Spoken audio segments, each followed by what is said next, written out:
great, Robert. Okay, so you guys can see me and you can hear me, right? It's a little bit of a delay, so I'm trying to kind of get used to that.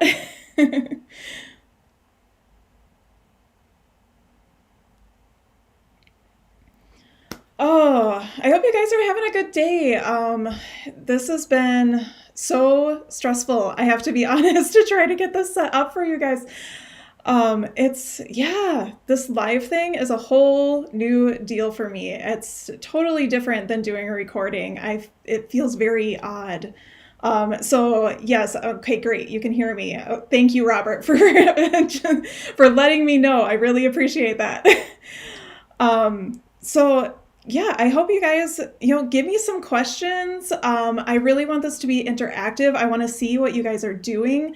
But we are going to be covering a ton of stuff. I want you guys to get to know me a little bit more, so I can get to know you guys a little bit more.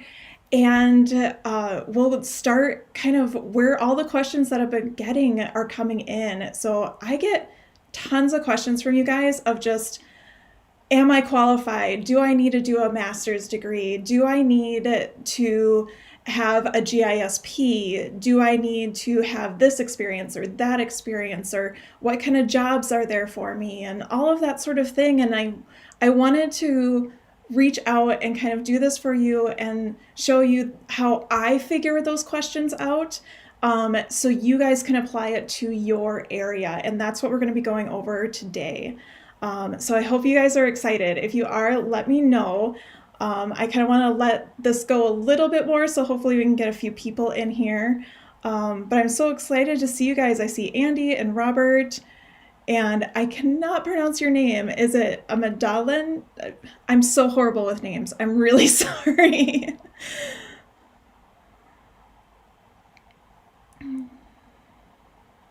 Okay, let me adjust here. There we go. Okay, so if you guys see me looking down, it's because I have my computer down here in front of me. I'm still working on my whole setup to try to get this to work out well, so hopefully we'll be able to get it going here today. Okay, so to start off, I just wanted to kind of share a little bit more about myself so you guys can get to know me.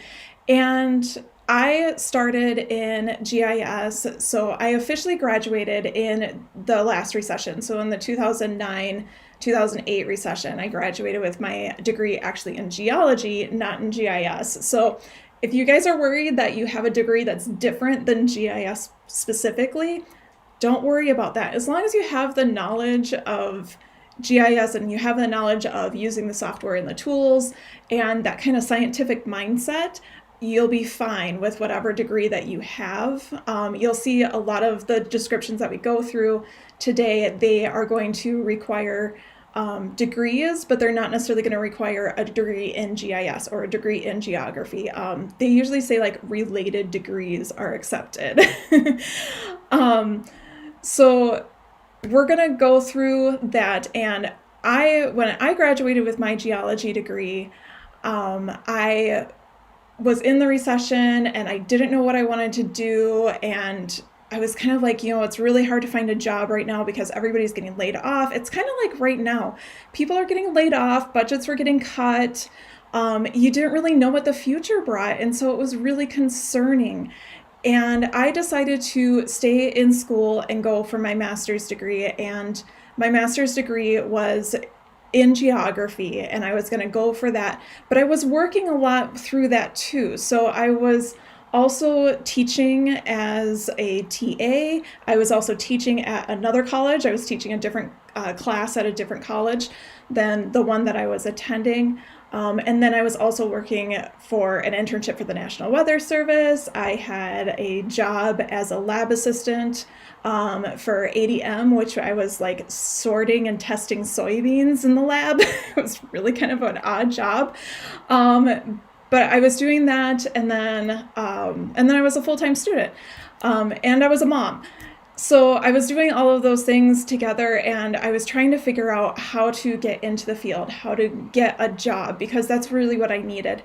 And I got pregnant with twins, and I had my twins, and after that, I was like, I gotta do this. I gotta get a job and I gotta get it now.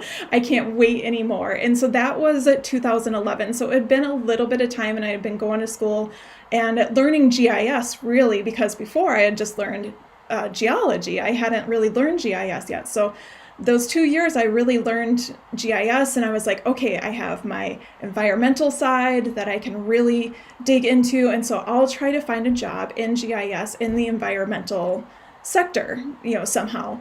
And so I started applying and I applied and I applied and applied and nobody was responding to me. And there still wasn't a lot of jobs available because, the budgets hadn't rebounded yet, that sort of stuff. And I went through and I finally found a position that was close to me. And that was really hard because I live in a very rural part of Minnesota. I don't live in a big city. The Minneapolis, St. Paul kind of metro area, which if you guys have watched the news recently at all, you've seen Minneapolis on the news. And so I live about an hour and a half to 2 hours outside of that area, depending on what area you go into the Twin Cities. So I didn't really want a job up in there. I wanted something that was more local. And the thing is, when you're doing a job search that is more localized and you're in a rural area, it is hard to find positions because there's just not that many available. So when you get that position, you really want to be able to nail the interview. You really want to be able to nail your application package that you're sending over to know that, hey, I am the best candidate even before you meet me. And to be able to get that word out. And that was something that I have researched and studied and everything, because guys, I had 2 little babies and a daughter that I had to take care of at that point. And I didn't have a choice. Like, I had to get a job. I had to make this work. And so I dug into how to apply for a job, how to get a job, how to get seen through the applications. Going through all of that, it was hard. It was really, really hard. And I didn't have a lot of mentorship, and that's kind of what has led me to everything now. So I was able to get that first job. I then transitioned, and if you guys watched my video of why I left GIS, you saw that I transitioned out of working for the public sector, working for a city and doing like public works and environmental and parcels and like all of that sort of thing. I transitioned out of that into utilities, and I kind of left GIS for a little bit so I could learn more about utilities, which was honestly the best move that I've ever made, was being able to do that and getting more domain knowledge. And then I've transitioned into a position where I'm working in the utilities doing GIS, which I love. It's like the best thing in the world because it has taken all of my experience, all of my knowledge, and now I'm able to put it into one position. But through all of those transitions, guys, I have tripled my income.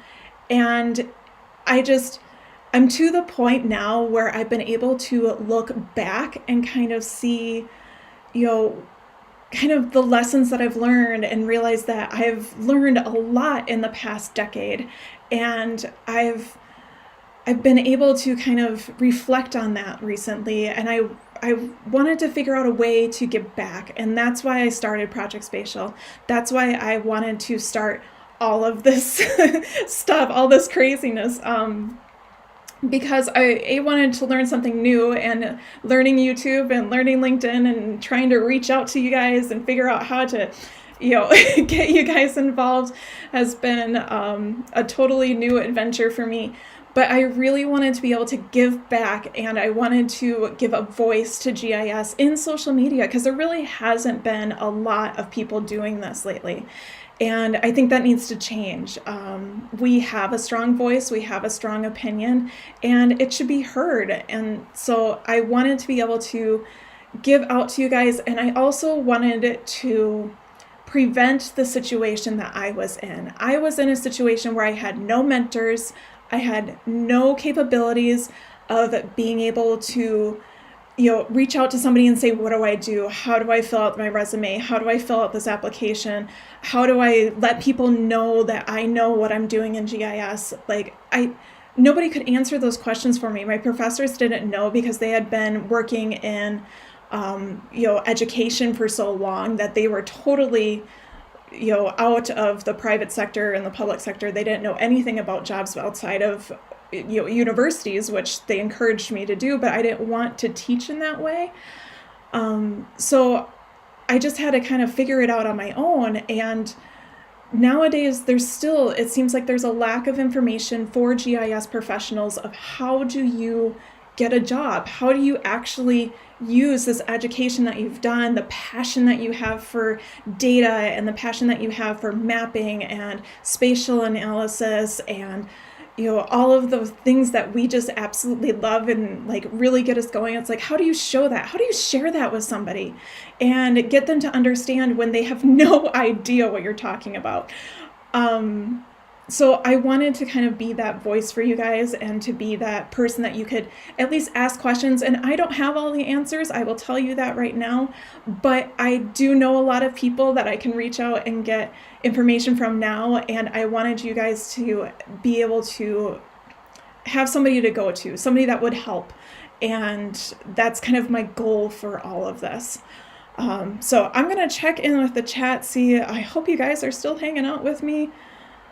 Oh, hey, it looks like we are getting this. How old am I? Oh, so I do have gray hairs up here. I don't think you guys can probably tell, but I am, let's see, I got to think about that. I'm 37. So I always have to take my daughter's age and then add 20 because I had my daughter very young. So my daughter's almost 17.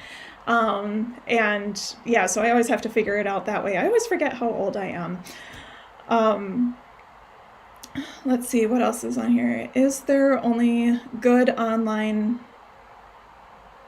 GIS community? Yeah, the online communities are hard with GIS. I think you kind of get like GeoNet, which is very much of a troubleshooting community where people just put up a bunch of questions. Eurissa has a decent community that they're trying to get going. That's more like the leadership, the higher end, kind of more experienced people that are on that. And that's just, they're still trying to get that going, and you have to pay to be a member of Eurissa, so that's a little bit tough. GIS Success has been a good community that I've enjoyed working with. Toby Soto, he does usually monthly presentations. He actually has a summit coming up, which I'm going to be speaking at. And that has been a pretty good community because there's kind of more of a mix of like starters and more experienced people. And then LinkedIn, honestly, I have reached out and found so many GIS people on LinkedIn to do those community, to get that community feel. And so it's really hard. I think we need to start reaching out and just finding each other more. I think that's the hardest part about building a community, is that we just haven't been in that mindset yet to reach out and find each other. So yeah, that's kind of how I've been feeling on communities lately.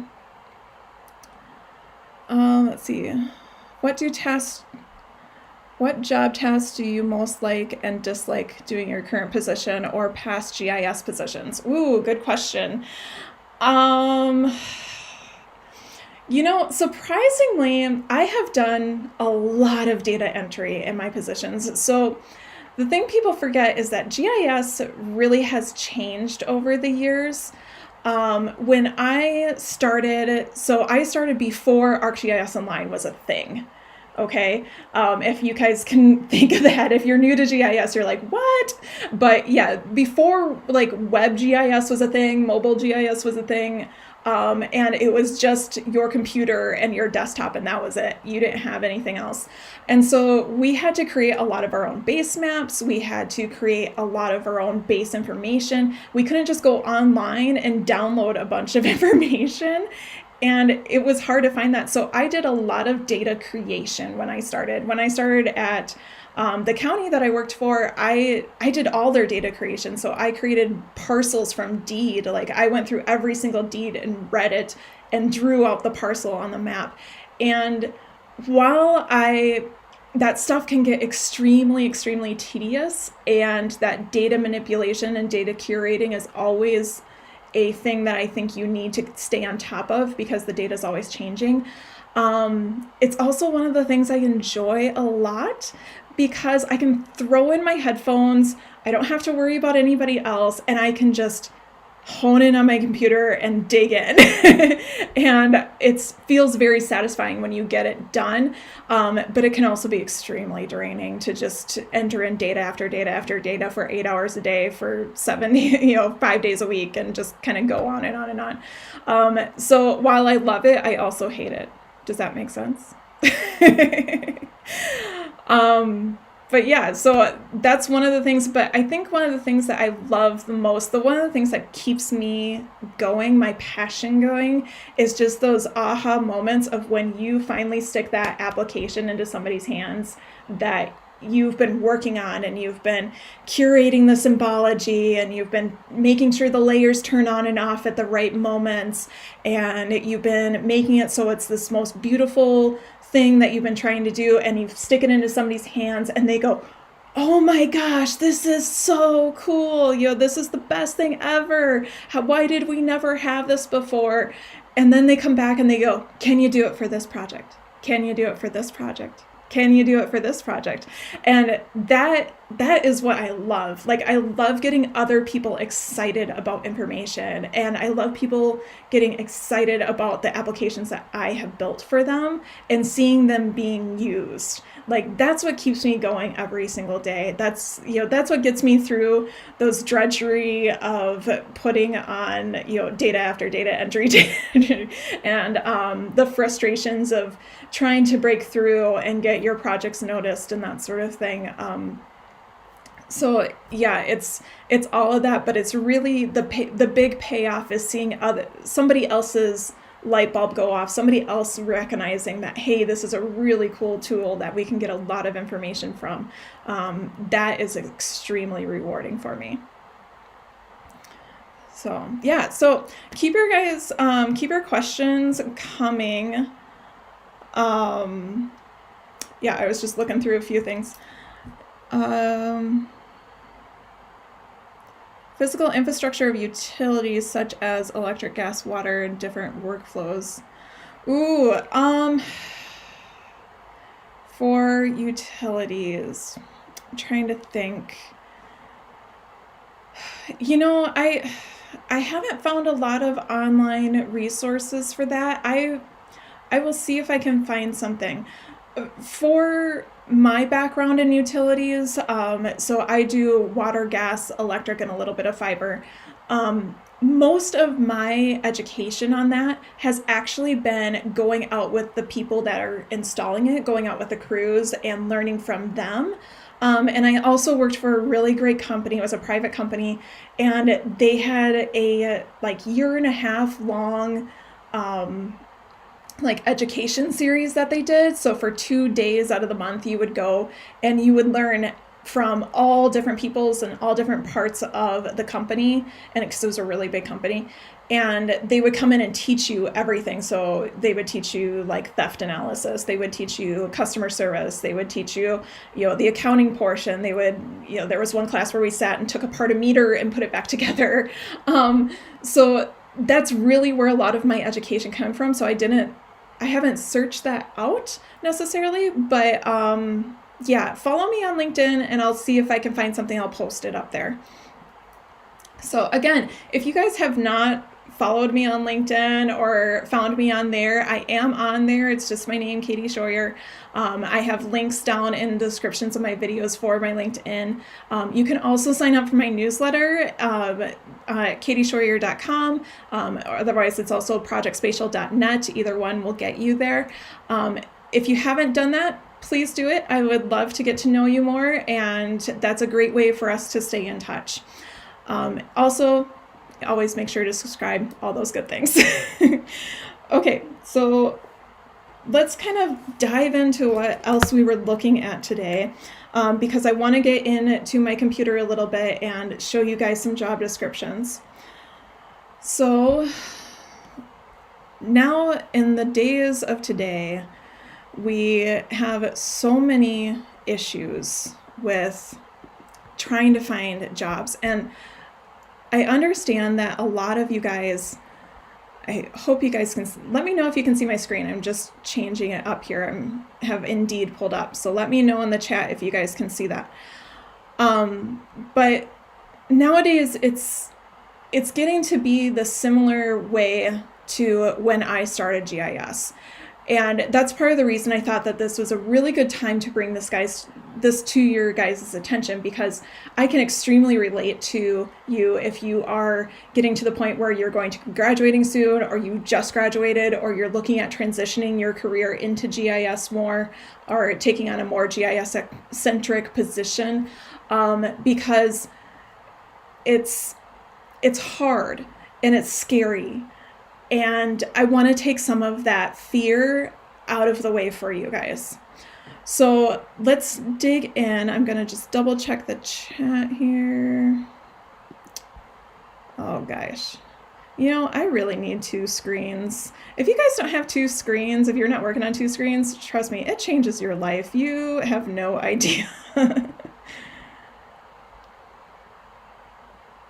Okay. All right. Awesome.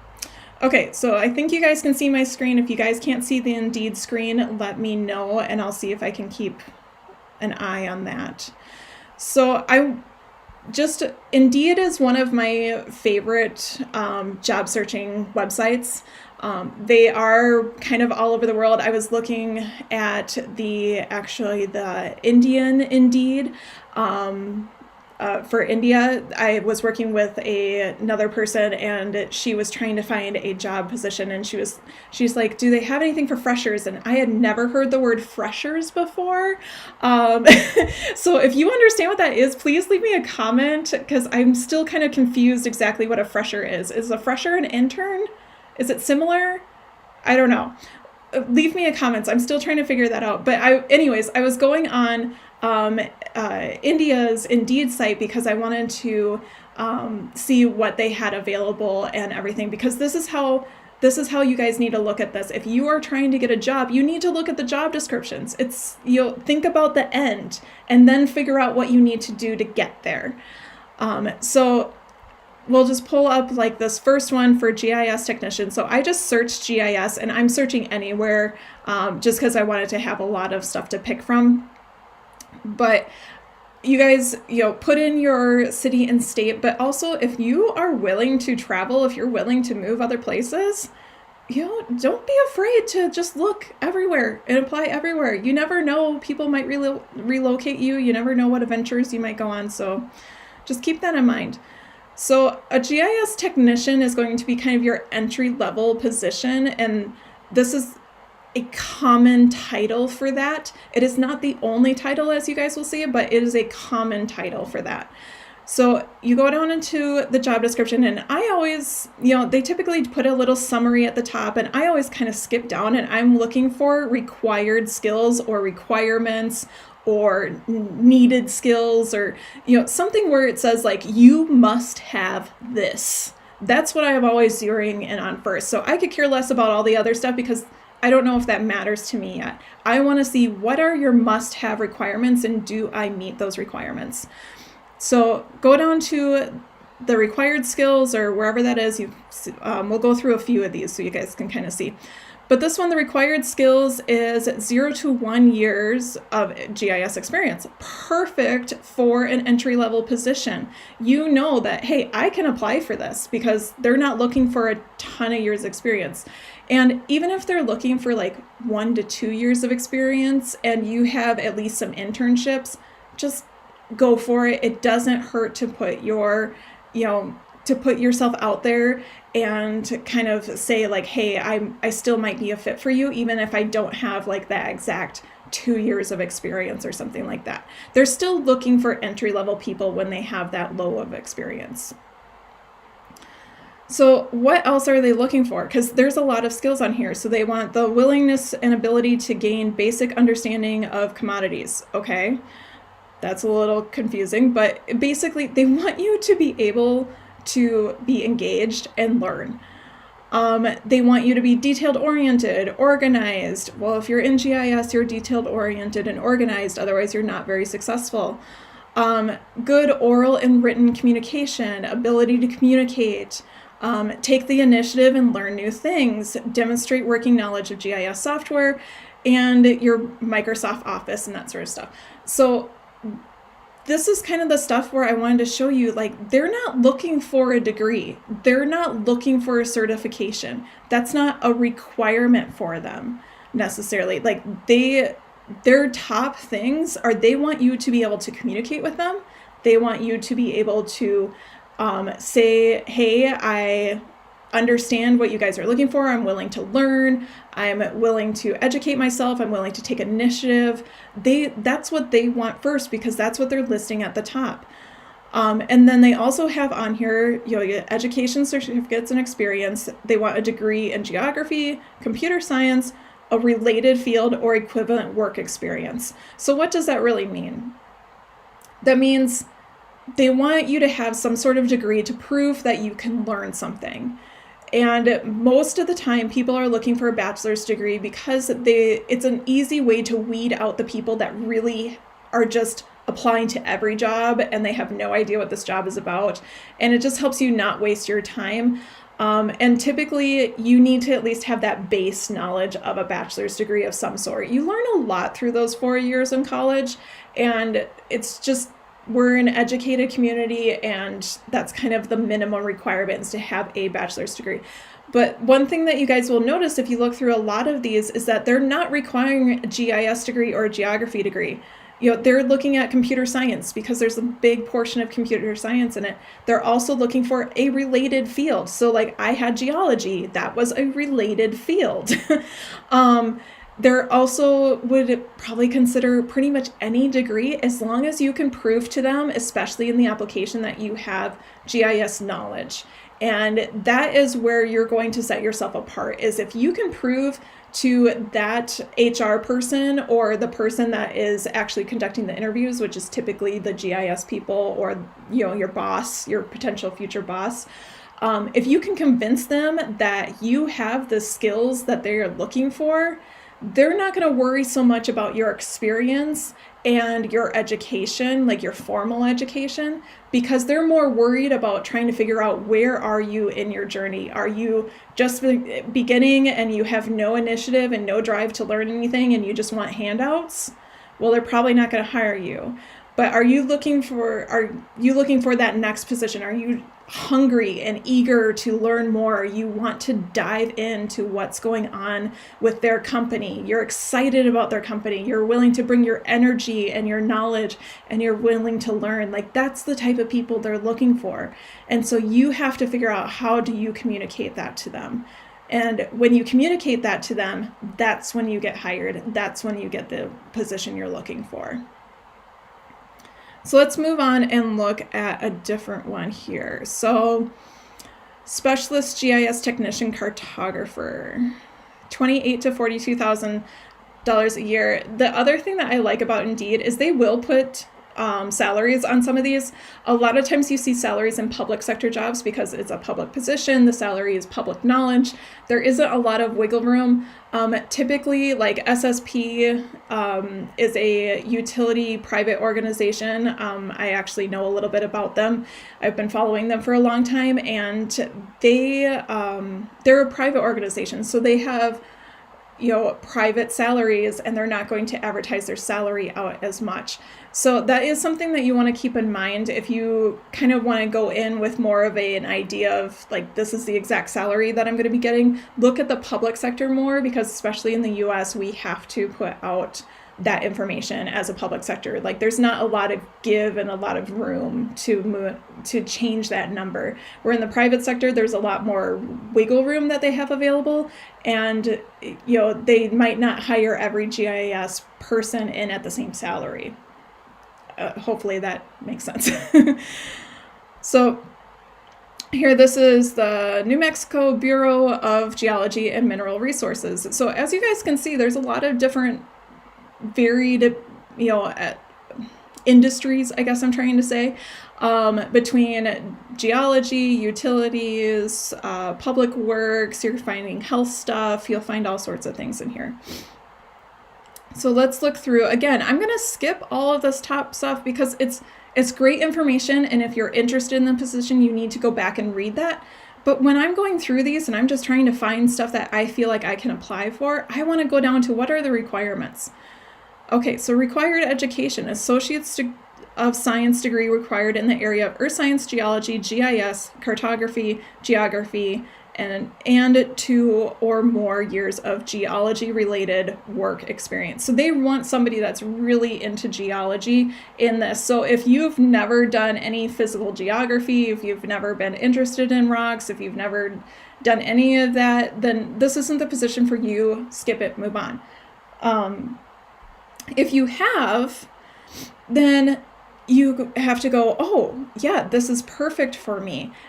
But the thing is if you're the perfect candidate, if you're like, oh my gosh, this is like the best job, which honestly, if I would have been back in college, I would have been like all over this.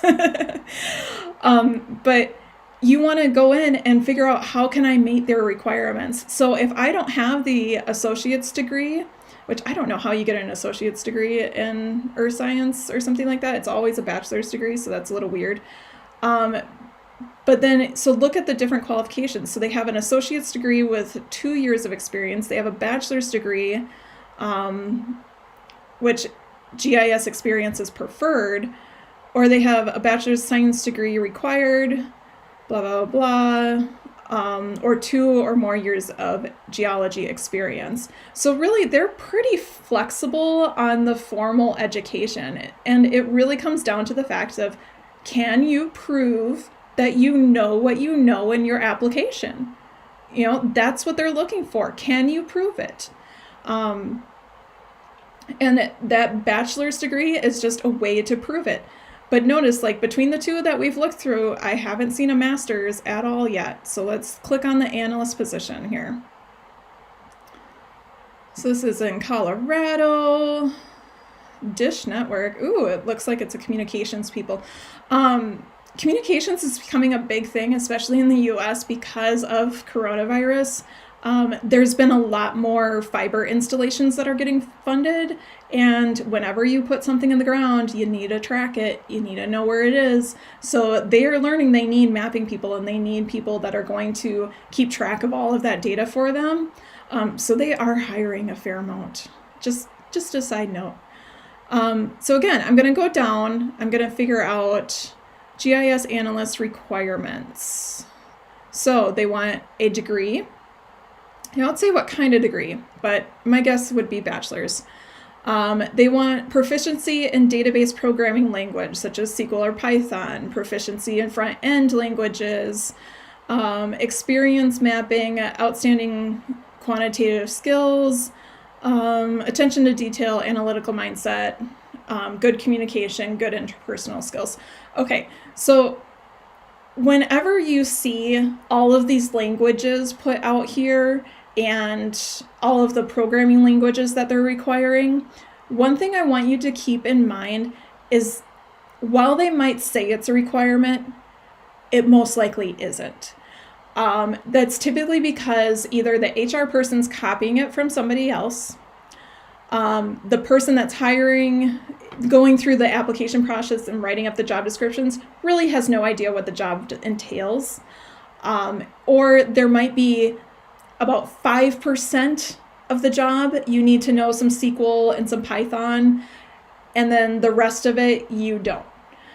So a lot of times, because GIS is such a new industry, they don't necessarily understand exactly what we do. And so there's a lot of buzzwords, there's a lot of things like programming languages that get thrown into job descriptions, and then you get into the job and you realize that you don't really need to know those programming languages.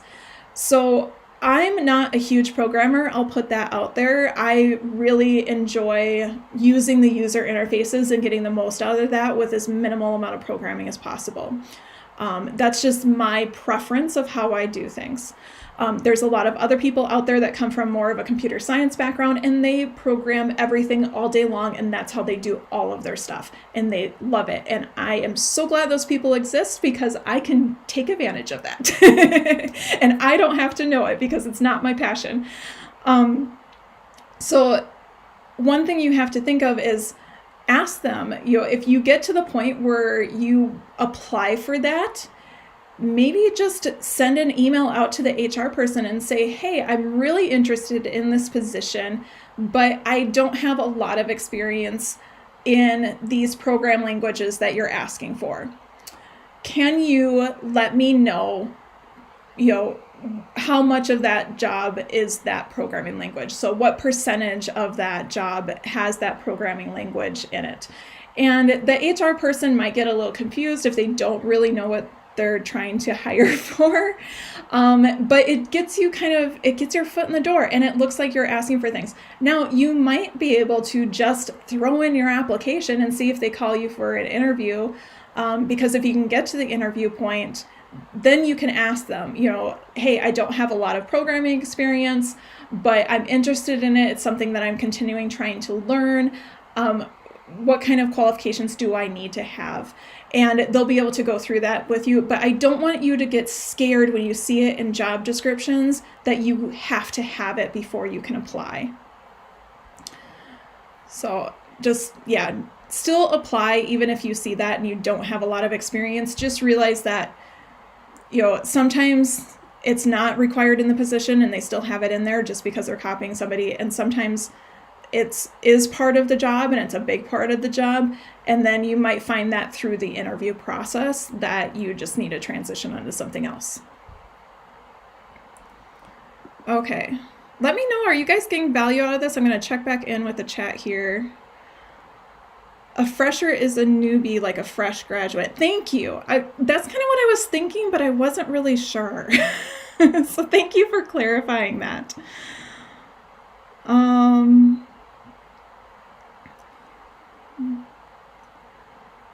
Let's see here. Okay, so how do you find a senior level position?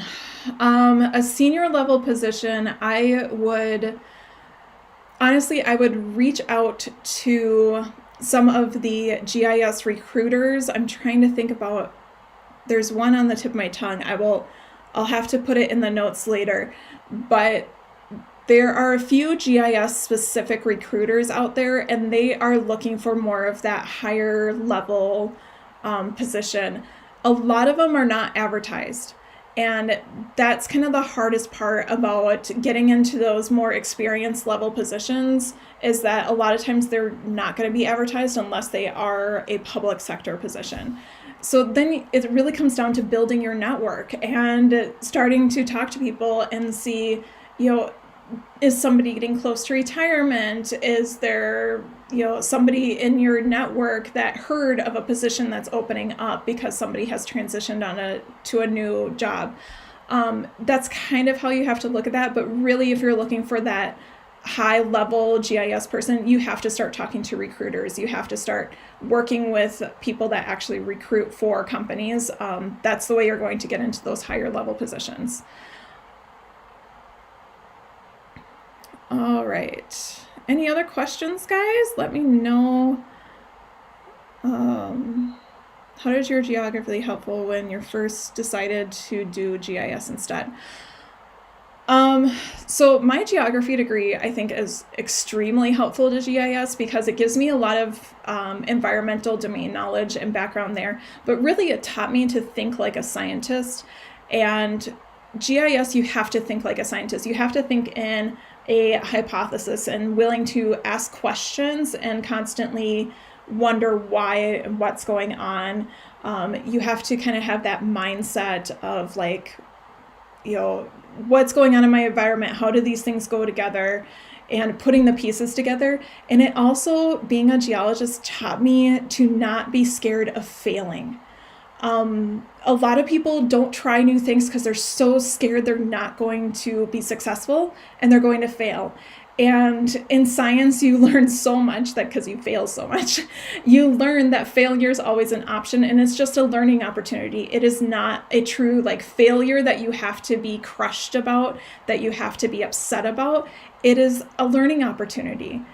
And it's something that you can learn and grow from and change the question or change the way you're doing something. And GIS is very similar to that. I started working in GIS actually on my own. I didn't start any formal education with it in my geology degree. I was using it to do river profiles, longitudinal river profiles. So that's kind of the profile of the river as it goes through the land. I was using it to do all of that and I was really interested in it. And when I graduated and the recession hit and everything fell apart, I decided to stay in education because it was really the only path I could see where I didn't have to start paying my student loans, to be honest. And so the college that I was at, they didn't have a master's program in geology, so I ended up in the geography department and continued going on the GIS route. And I knew the GIS was going to be tools and skills that I could use with my scientific mindset, with my geology background to get me into kind of an environmental position. And I ended up transitioning that environmental position into utilities where I am now, but that's just part of the journey. You don't necessarily know in the beginning where you're going to end up in the end, and being flexible and being open to what's coming to you is part of that process. Okay.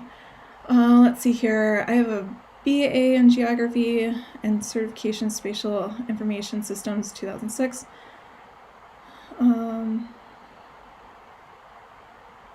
Going back for more schooling. Okay, so Andy, let me know if you've been doing GIS at all since 2006. If you have been completely out of the industry since 2006, I have a different answer. So let me know in the chat, Andy, what that is. Because if you've been out of everything since 2006, it is a whole new world. And so then I would say, yes, you're going to have to do some kind of schooling. But if you already have your bachelor's degree, you really just need to get to the point where you understand the software and you understand the tools as they are today, because 2006 was very different. Now there's ArcGIS Online, there's Enterprise, there's cloud systems, there's so much more that's going on out there. So you're out of GIS. What I would suggest to you, Andy, is if you don't want to invest into formal education quite yet, I covered it in a couple of videos ago, but in my ArcGIS Online for free video, I covered it, and you can go into Esri and you can buy a personal use licensing from them for $100 for a year. And the reason that is so valuable is that you spend the $100 and then you get access to all of their online training that they give out to people that have maintenance for a license. And there is a ton of training on there, like absolutely a ton, way more than you would probably get in school. And that would be enough to get you started. And I think even if you go through some of their training programs, you can get certificates at the end to prove that you've done it. And then really it comes down to your application. What are you putting on your resume, and what are you putting in your cover letter, and what are you going to be doing for a portfolio going forward to show that when you apply for jobs that you are knowledgeable in GIS and you know what you're talking about, so you can get into that interview and prove it. So it really comes down to that, but you need to build up a portfolio and you need to understand what GIS is going on today, because the basic principles are the same, but the technology has completely changed since 2006. So I would dig into that, or even just start going on YouTube and watching Esri's YouTube information. But if you pay for the $100 personal licensing, then you can also go to the user conference that's coming up for Esri, and I believe you'd be able to get a registration for that, and the registration is online and it's free for anybody that has maintenance right now. So that would also open up a lot of opportunities for education and all of that sort of thing for you. So check that out. I hope that helps. Thinking of shifting into just like me, master's degree or GIS online course like Coursera, etc. Okay, so if you're very much a self-starter and you don't need to have the formal education, I would not pay for it. I am a big proponent of not paying a lot for education if you don't have to. So if you are looking for a master's degree or online courses, you can learn so much through the online courses that you don't necessarily need to have the master's degree. The master's degree is what proves that you know it. So if you're not going to get the master's degree, you have to be able to prove when you apply for a job that you know what you know. And that's where coming in with a solid portfolio of information really helps you get through that application process and get your foot in the door. And then once you get the foot in the door and you get that interview, you can sell them on who you are.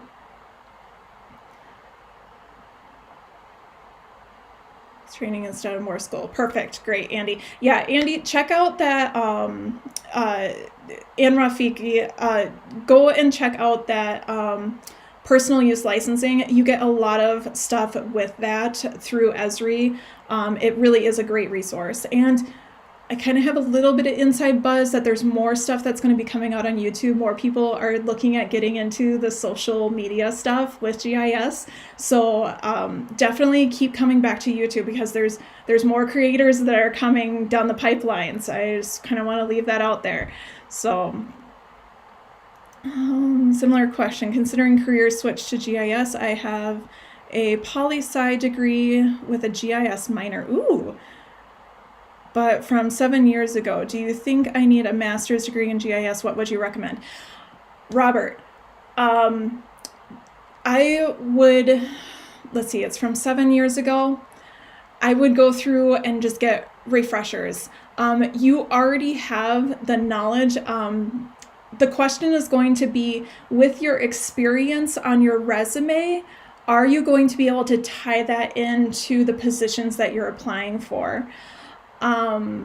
That's going to be the biggest thing, is you have to be able to figure out how to use the last 7 years of whatever you've been doing and get it to apply into the GIS field somehow, and then get a kick-ass portfolio together and you'll be golden. It'll be perfectly fine. So it's just, you need to be comfortable, you need to be comfortable with where you're at in GIS to feel like, yes, I can be a GIS professional. And so that's where you need to go out and seek those courses and seek that information. And again, for $100, you get the whole Esri library, and it's totally worth it, guys. Like, if you have that $100 that you need to invest and you're going, do I buy a textbook for college or do I buy a whole bunch of online coursework that's self-driven? If you're a self-driven person, then go buy the coursework. Just go get it. They give you all the software because you're paying for a maintenance license. It's really a good deal. And then if you go through all that and you decide that you still need the master's degree, or if you find that you're looking at job descriptions and they're requiring master's degree, then go over there. If I have 1 year experience, but I mostly worked with electric and gas utility.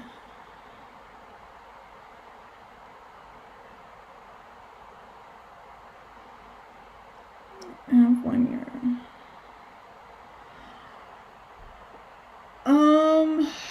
I'm trying to think. Rakesh, worked in electric and gas utility and very less with raster data.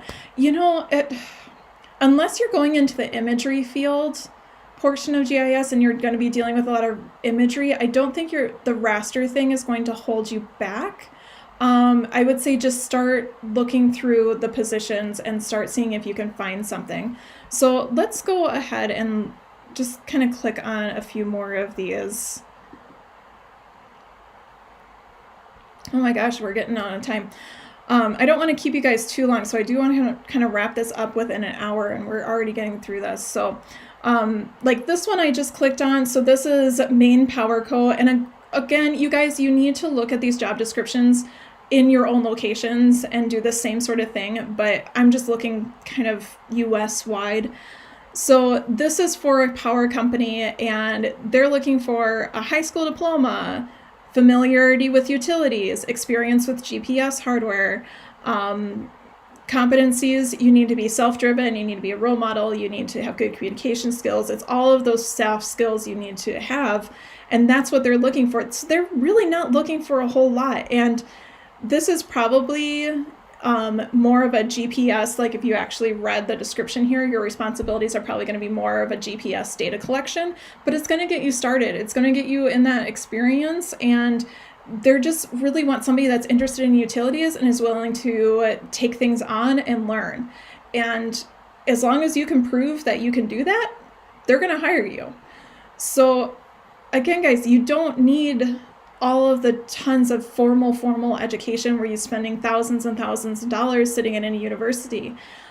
You just need to start looking through the job descriptions and seeing, do I qualify for the basic needs for these positions? And if that answer is yes, like, do you have a bachelor's degree? That's usually one that people really, really want to see. And then can you prove to them in your application that you know GIS? So, okay, I am going to go ahead and switch back here.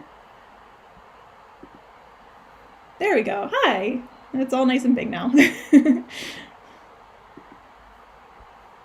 Okay, and I want to pull up the chat again just because I want to be able to see you guys.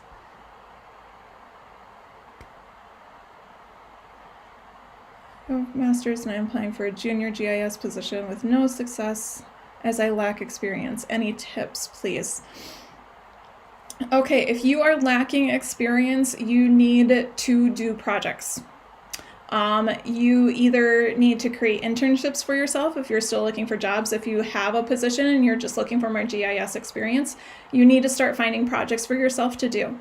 And you're going to use those projects and you're going to build up your portfolio. And then when you apply to new positions, you're also going to send them your portfolio. And that is going to show them that even though I may lack experience in my resume, I know what I'm doing. Don't underestimate the power of having a good portfolio, guys. If you are applying for new positions and you're like, nobody's calling me in for the interview, or I don't meet this qualification, or I don't meet that qualification. If you meet, I would say 70% of the job description, apply for it, okay? And if you meet that much and you apply for it, and you apply for it with a good resume that, is structured nice and clean, and they can get the basic information on you, and then you follow it up with a decent cover letter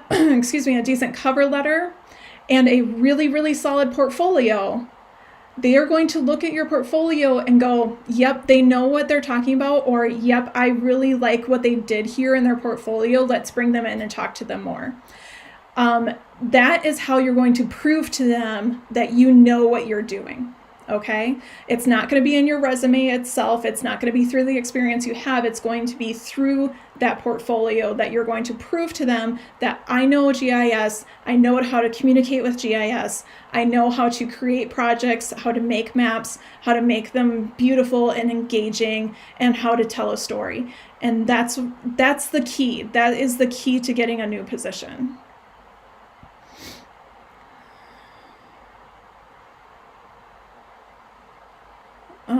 Let's see. But you don't see yourself as a self-learner. Okay, so if you're not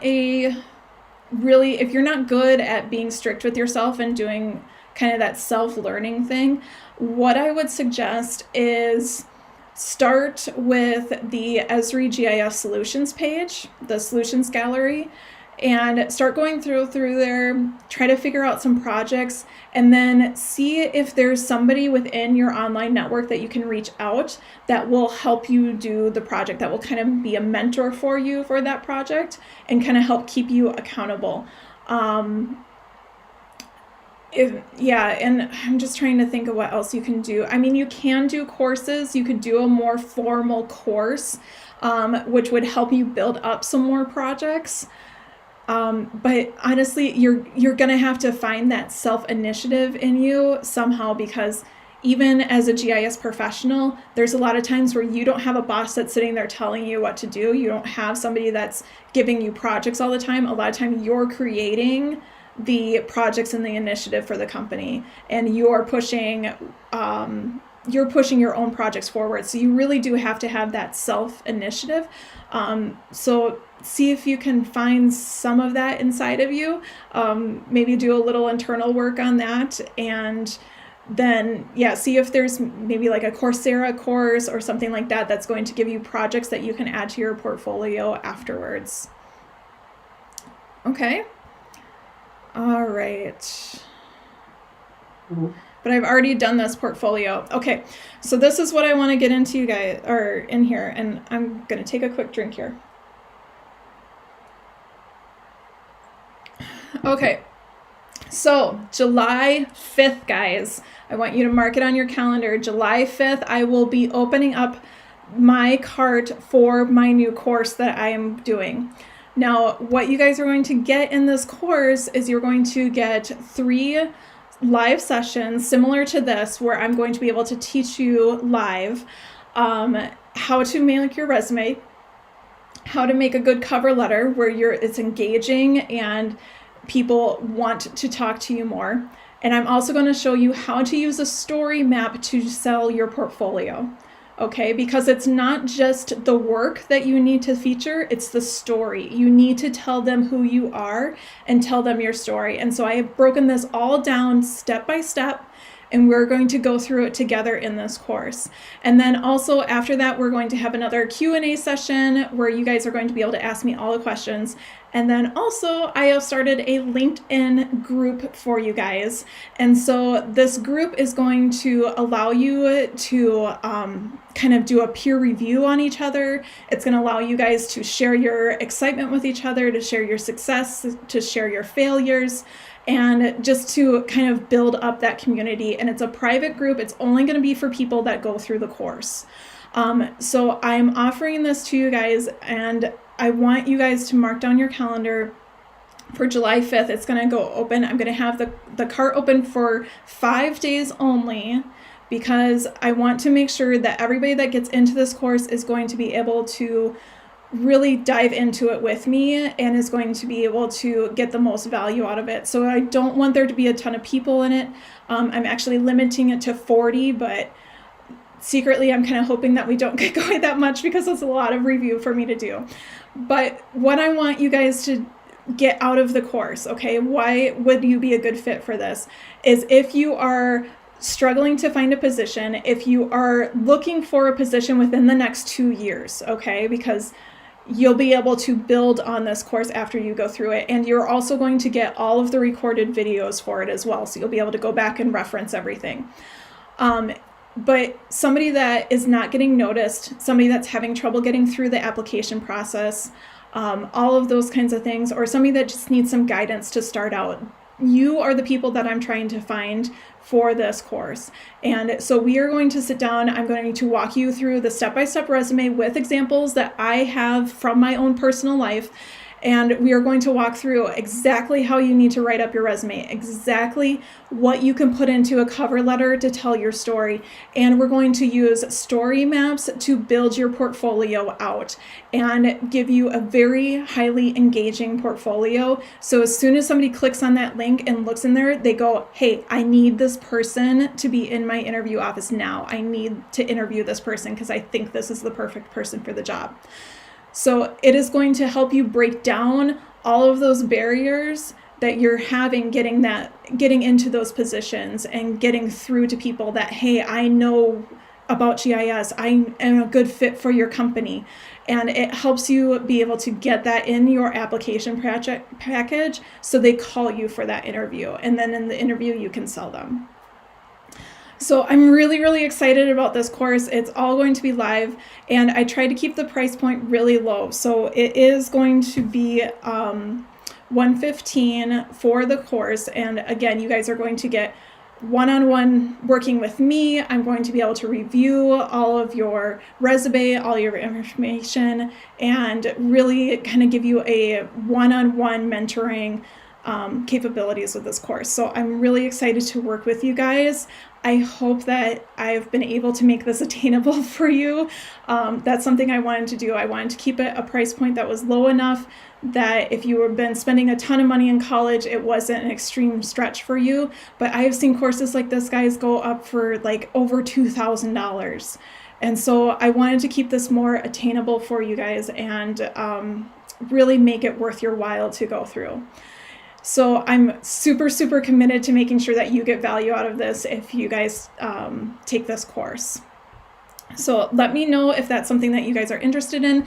If you guys want to get more information, if you're not already signed up for my newsletter, please go to katieshoyer.com or projectspatial.net and you can sign up for my newsletter and you will be notified when the cart opens. And again, I will be limiting the amount of people that are going to be registering for this course because we can't have a ton of people and I can't give everybody one-on-one attention if we have too many people in there.